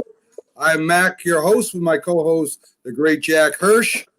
And Jack, we were just talking about the NFC, and we're pushing on to the next division, the NFC North. I think a lot of people have been surprised by the Chicago Bears being 5-1 and leading the division right now. And Green Bay, with their loss to Tampa Bay, is in second at 4-1. The Lions are 2-3, and the big disappointment, the Vikings at 1-5. A lot of people picked them to win the division at the beginning of the year. So what do you think about the Bears? Let's start with the Bears and then the Vikings, Jack. I got to tell you, there's such a thin line between being an elite team within the division and not. The Bears are 5-1. That's a heck of a record, 5-1, and the Lions are 2-3. Well, Matthew Stafford, when the Lions played the Bears, hit a wide open receiver at the end of the game in the end zone, and the receiver dropped the ball. Had he held on to it, the Lions would have won that game over the Bears, and they would have been 3-2. That was the opening game of the season. And so the Lions would be 3-2 right now, and the Bears would be 4-2, and there'd only be a half game difference. The gap wouldn't be so big. And as little as one play changes the perception of everything. Now, the Bears have an excellent defense, really excellent. But when all's said and done, the Packers are the cream of the crop of that division. I mean, it's the Packers we look to as being a serious Super Bowl contender. I don't think anyone thinks the Bears could actually win the Super Bowl. They don't have enough firepower on offense, and they have a little bit of a muddled quarterback situation. And it's pretty romantic to think that Nick Foles is going to come in and do it again. But to lead the Bears all the way through the playoffs is highly doubtful. The Vikings at 1-5, Jack. They strive with Zimmer on their running game and their defense. And their defense is nowhere as close to as what once was. They got rid of a couple big defensive linemen. Their defensive overall defense has dropped off, and it looks like that Diggs leaving. The quarterback's not playing as well as he did, and he's a little iffy a lot of games anyway. So what is wrong with the Vikings, Jeff? What's wrong with the Vikings are their record, because the Vikings do have a quality team, and it wouldn't surprise me they made a nice charge before the year's over. But sometimes, like what happened the other night, Lomachenko against Lopez, you give up the early rounds, in this case, the early games. And having really a dreadful record in the beginning and losing some tough games. And then you start winning some later, and it's just not enough. Okay, not enough to get you into the playoffs. And I think this bad start for the Vikings, I don't want to say it's ended their season, but at this point, there's no margin for error. I mean, they've got to go on a 5-game winning streak, basically, and do it soon. And yeah, I agree 100%, Jeff. Yeah. They at least got to bring it back to 500 and real quick, or they're going to be sitting home this year, and they're not even going to have a shot at the playoffs. And NFC South, Jack, Tampa Bay in first with their big win versus Green Bay at 4-2. The Saints don't seem to be. I mean, last game they played pretty good. They don't seem up to form yet. They're at 3-2. The Panthers in third, playing good ball, solid team for a young team at 3-3. And after firing their head coach, the Falcons, with a dominating win over the Vikings, get their first winner and last. What do you think that's Tampa Bay's division? I mean, we know the Saints have been there for the last maybe 5-10 years. I mean, they've been up there knocking on the door. And Brady coming over, it looks like he's starting to get things down with his new team. Gronk is starting to catch the ball again. The running game looked good against Green Bay. Their defense is solid. What do you think? You think is Tampa going to take that first place this year? Or that was a statement game against the Packers, wasn't it? Real statement game. And even though technically Rodgers wasn't playing against Brady, they were playing against the other team's defense. The game was hyped up. Rodgers was psyched. The Packers was psyched. Yet Tampa Bay beat them soundly in that game. And you mentioned the Saints. I couldn't understand the beginning of the season. A lot of people made the Saints a Super Bowl favorite. I think the Saints window closed a couple of years ago when they lost on that controversial call at the end of the game to the Rams, when the Rams went to the Super Bowl instead of them. I mean, the Saints are going to be in the playoffs, so on. And the way they lost last year as well to the Vikings, I think that's a team that's basically hanging on as a serious Super Bowl contender. They're going to go to the playoffs, but I could see them getting knocked out early. And I could see them going as a wild card now. because Tampa Bay seems to have got it together. And they're only going to get better as they go along, the Buccaneers too. And Jack, when you fire a coach, one of two things normally happen. One, you start playing a lot better because the owner just sent you a message saying, hey, if I'm going to fire this head coach, you might be next if you don't start putting forth some effort. Or they just plain give up and say, hey, the season's over. The Falcons came back, played very well against the Vikings. You think the Falcons do what they did last year and put together a little winning? The Falcons are too much in the hole, and they're not a strong enough team on balance. I mean, I hate to say, the year's not over for any team. And you want to know something? No matter what your record is, the players are playing hard all the time, at least should, because for a lot of guys, it's their livelihoods at stake, the job they do. I laugh when people say, well, a team's going to let up. Who exactly is going to let up? The only ones who can afford to let up a little are your top of the line elite players who have certain guarantees in their contracts, which very few do, okay? But for the vast majority of them, they're hustling to keep a job. They know this is it. I mean, the guys that we don't look at in the field so much as carefully at, like certain linemen, getting an extra sack or so on, or putting a little more pressure on the quarterback. Coaches notice this, not only their own coaches, but other coaches throughout the league who are looking to make deals. Sure, so I agree with that. Players really, Big Daddy's watching all of them one way or the other. I agree with that 100%, Jack. And in the weakest division in the whole NFL, the Cowboys, with a terrible loss to the Cardinals, are still in first at 2-4. The Eagles are in second with a record of 1-4-1. The Giants and Washington tied for last. Dallas, I mean, I know they lost their quarterback. They were going to depend heavily on Zeke on Sunday. He has a couple of fumbles. I think the Cardinals knew that's what they were going to do. Dalton looked terrible just throwing the ball.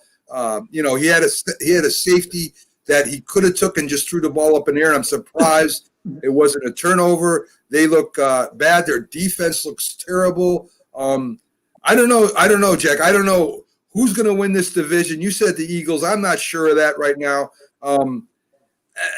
It's somebody's division to lose is the way I look at it. And what are your thoughts on Dallas? And wouldn't it be beautiful, Mac, if the Cowboys win the division with a 6-10 record, which is conceivable, 6-10, and then they put it together during the playoffs, and you see Jerry Jones holding the Super Bowl trophy. That would be great. Let's say 7-9 or 6-10. Okay. Eagles might go 6-9-1. The Cowboys are 7-9, and the Cowboys. There's been dissension lately with the Cowboy players. It's the word's starting to seep out. They're just not happy with the coaching staff. They don't respect the coaching staff. They don't think the coaching staff is attuned as far as giving them directions and so on. And the word is coming out little by little. You know what it is? We criticize players for going public. Now, us as media, we want to hear stuff. Sure. But then again, we're a little hypocritical ourselves, because when a player rips the coach, rips management, we kind of attack the player by saying, well, he should have kept it in-house. But meanwhile, we're trying to get the word out of him. Cowboy players, little by little, unnamed players right now, but a number of them are starting to complain, the way things are being done. And Jerry Jones says he's happy with Mike Nolan as the defensive coordinator. What can you be happy with? But the Cowboys traditionally have tried to put, they tried to put a little more emphasis concentrating on offense than defense, but no one could see this coming, them being this bad. In fact, Jimmy Johnson, their former coach, who's an analyst for the NFL today, he was talking right before the opening game. He can't wait to watch the Cowboys this year. He's bought in that they're going to be really, really good. Okay. Yeah, and that was the word all over. We all thought they might be Super Bowl contenders last year. Yeah, I picked them to go to the Super Bowl, and for the most of the year they looked okay before collapsing the last few games, and it's carried over. And I Yeah, know I mean, you're a big Jerry Jones booster, man. I mean, Jerry Jones is all about Jerry Jones, and that's all he will ever be about. But listen, the Cowboys' offensive line is banged up. They're not what they were last year, the year before, the last few years, really, where they could dominate a defense. So, I mean, here we go again, Jack. What you just brought up a little while ago, scheme and strategy. Dak Prescott would have one back in the backfield and stretch out the whole field. They wouldn't worry about whether they could block the defensive lineman as much as can he make a play? Can he get that quick slant over the middle? Can he break outside and make a play with his legs? Now all of a sudden they don't have that quarterback with them. They got a pocket quarterback that they have to depend on a running game and play action and a pocket passer and Andy Dalton. And right now up front, they don't have the horses on the line to do what they could have done a couple of years ago. I think the window closed on that. And now Dallas is in trouble, not only on defense, Jack, but their offensive line is in a lot of trouble too. They're not picking up. That's funny about the offensive line. When going back a little, when Johnny Manziel, Johnny Football, was coming out of the draft, Jerry Jones wanted to take him in the worst way, coming from Texas boys, so on. And his son, Stephen Jones, and the rest of the front office, they didn't want him. They wanted Zach Martin instead. And Jerry Jones was trying to enlist some support, and no one supported him, so they bypassed on Manziel, took Zach Martin, who might be a future Hall of Famer. So they took an offensive lineman over quarterback. But unfortunately with the Cowboys, I don't know what to say, because the personnel did seem to be in place this year. I mean, I just don't understand it. And it's easy to attack the coach, Mike McCarthy. He just took over. I've never been a big Mike McCarthy fan. I realize he was with one Super Bowl winning team. And once you're a Super Bowl winning coach, to a certain extent, that stamps you for your career. Sure. You can't say the guy isn't able to be successful because he's won a Super Bowl. I mean, but was Mike McCarthy really the right guy for the job? I mean, I wasn't high on him to begin with. And it makes you appreciate years ago when they got Bill Parcells. He stayed there 4 years as the head coach. They went to the playoffs, 2 of those. He was able to milk everything out of the Cowboys then. Yeah, and you're talking the quarterbacks he had back then was Vinny Testaverde and Drew Bledsoe, who he brought over from his previous teams, and then finally settled on Tony Romo, and Tony Romo had a decent career. But anyway, Jack, I don't know if McCarthy was the right choice or not. I think the defensive coordinator was certainly the wrong choice, and that's seem McCarthy's guy, though. That's McCarthy's guy. And they been out of the league a few years, and they seem not to know. They seem not to know what they're supposed to be doing out there. So we'll see what happens, Jack. I mean, they got nowhere to go like the rest of the teams, but up. So we'll see what happens. So what we're going to do, Jack, is getting close to the end of the show. I'm going to try and get these today in sports history and birthdays in. If we have time, we'll do your little thought for the day. So let me start off in 1964, Jack. The Braves asked the NL to allow them to leave Milwaukee and go to Atlanta. And another team that made a move in the late 50s, early 60s to go to, I wouldn't say a bigger market, but a place they felt that appreciated them maybe a little bit more, that they could work with the governments there and appreciate them more as having them their team. In 1973, defending champion Oakland A's beat the New York Mets 5-2 in Game 7. And that's Team Reggie Jackson and a lot of good players were on at the time. In 1973, here's a name from the past, Jack. Fred Dreyer, formerly of the Giants and the Rams, while with the Rams, becomes the first player in history of the NFL to cause and score 2 safeties. So that he has his name in the record books for something. Wasn't he a heck of an actor too? He was in Hunter, the TV series that was pretty popular. In 1975, Carlton Fisk, in the 12th homers, to beat the Reds 7-6 in Game 6 of the World Series, and what a memory Well, that having the ball go.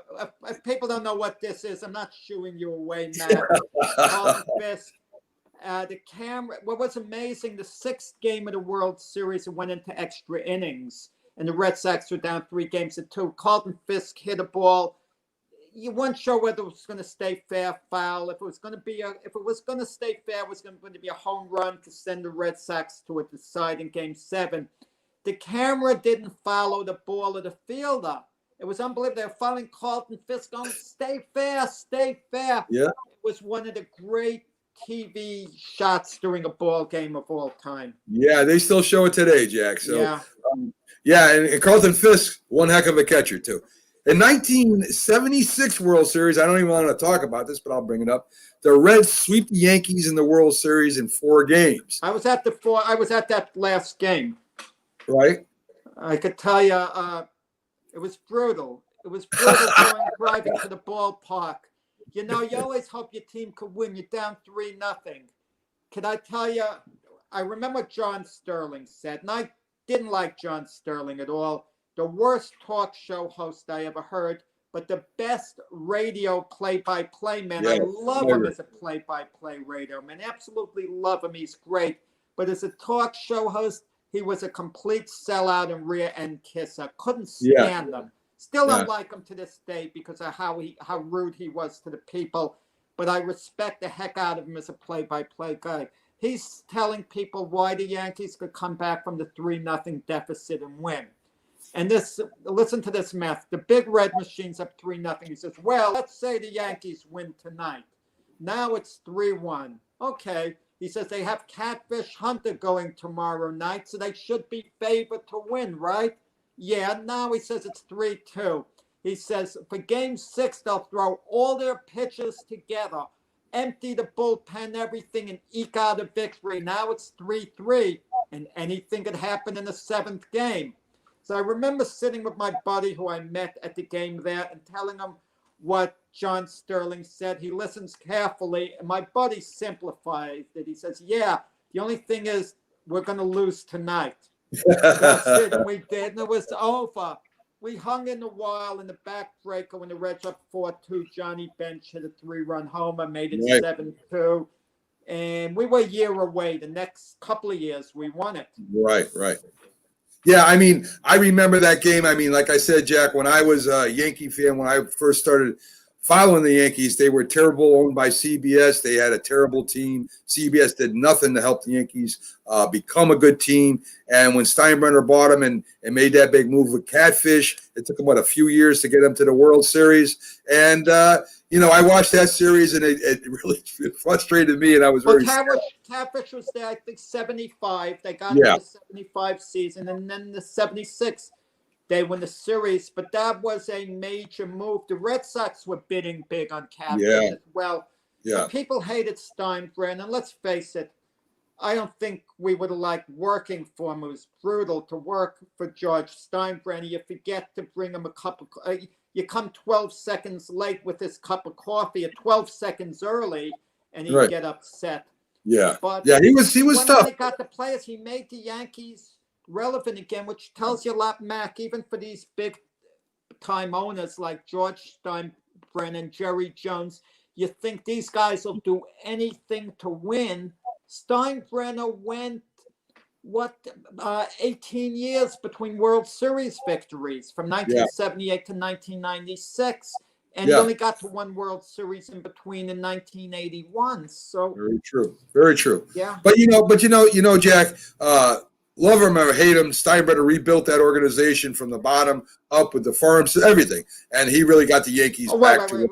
Mac, you say he rebuilt by going out and getting players. Don't give him credit for the farm system. He's the guy who traded away Fred McGriff to Tampa Bay for Dale Murray. That's the name I forgot the other day.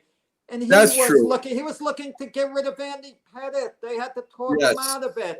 Right. But I'm saying he would have loved George Allen for football. He loved the established guys. Listen, Willie McGee was a star in 1982 World Series for the St. Louis Cardinals. He made a couple of tremendous catches in that series to beat Milwaukee in one of the games. And all we heard in New York, Willie McGee was a Yankee a couple of years ago. What happened? Why did they get rid of him? And Steinbrenner looked bad, and he was furious to let a player like Willie McGee get away. So George Steinbrenner said, well, Willie McGee is no longer a member of the New York Yankees, and so is the scout who said he wasn't good enough to play for our team. That was Steinbrenner's. Also, Jack, also in 1976, New York Knicks retired their first jersey number 19, Willis Reed. In 1979, Ozzie Newsome begins his NFL streak of 150 games with consecutive games with a reception. Heck of a tight end. And a heck of a GM, a heck of a front office guy. Phenomenal. One of the best. In 1998, the Yankees' third baseman, Scott Brocious, is named the World Series MVP as the Yankees sweep the Padres. A lot of people don't remember that series, Jack. They don't talk about the Padres Yankee series so much as they do the other ones. But that was a 4-game sweep, and I remember Brocious had a heck of a year that year. In birthdays, Jack, born in 1928, and just recently passed away, Yankee pitcher Whitey Ford. In 1969, Mo Lewis, New York Jets linebacker, was born. And in 1972, the NFL safety for the Vikings, Orlando Thomas, was born. So those were the big birthdays and stuff like that. I want to update the people on a couple things here. Tomorrow on the show, we're going to have a great show for you. We have boxer, analyst, Golden Glove champion, trainer, one of the best minds of boxing, Iceman John Scully. Call him former light heavyweight contender, Mac. Yes, and middleweight contender too, Jack. So he'll be on the show with us tomorrow. We also have a Bills journalist coming on, Sal Mariano. I think I'm saying it right. He's a writer for the Democrat and Chronicles. He's done a lot of work. He has a podcast called Sal Speaks. He's a Buffalo Bills insider. He knows a lot about Buffalo. We'll have him on tomorrow at 9 o'clock. Ian, to update you on this week, Saturday, I will be attending a funeral. One of my family members has passed away, so the show won't be here Saturday. We'll be back Sunday. I'm sorry that we can't get it on for you, but it's just something that we can't avoid. So Saturday, there will be no our great show, the update and debate show between me and Jack, who that's probably the funnest show we have on here. So we want to thank our country singer Jimmy Woods coming in earlier and singing for us. Great kid. Hope he makes it. I want to apologize for not being able to get Lance Meadow on today. He was scheduled to come on. He tried to come on. We had some technical difficulties bringing him in. We'll get him back in soon. We wanted to talk about the Giants' first win and their upcoming game against Philly. The hardest worker and Giants broadcaster, the hardest working Giants broadcaster in the business right now. So, Jack, we're coming to the end of the show. Do you have time for a quick, maybe 30-second minute? Very quick, the thought of the day. Nate Bajorkrin was just named the head coach of the Indiana Pacers. You know, Doc Rivers became head coach of the Philadelphia 76ers. Ty Lue of the LA Clippers.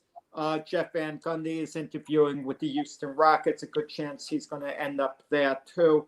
People keep talking about Mark Jackson. Well, he built a foundation for the Warriors. Why isn't he getting a head coaching job? Well, he's not even getting interviews, and there's got to be a reason. No one talks about David Blatt. When Ty Lue took over for David Blatt, the year the Cavaliers won the NBA title, but Dave Blatt was fired with a record of 30 wins and 11 losses. 30 wins and 11 losses. He's been a legendary coach in Europe, legendary coach all over the world. Absolutely deserves another opportunity to become an NBA head coach, but no one is talking about it except here. We're talking about it right here. Right. Thought of the day. And great thought of the day, Jack. We're getting ready to close out the show. And remember, guys, we'll be back here tomorrow. We're our Thursday show, same time, 8 to 10. We'll be on Facebook Live. We're going to be also on YouTube and Twitch. Join us. Add to the show. You can make comments on the show. If you come to Max Sports Facebook page, you can actually make comments to our show, and we'll put them up on the screen for you. We love to have participation by our listeners and viewers. Jack, great show today. Hopefully tomorrow all our guests can make it, and we don't have the same problem. Good night, folks. Have a great day. Don't work too hard. Jack, we'll see you tomorrow. Have a great time, Jack, and have a great day.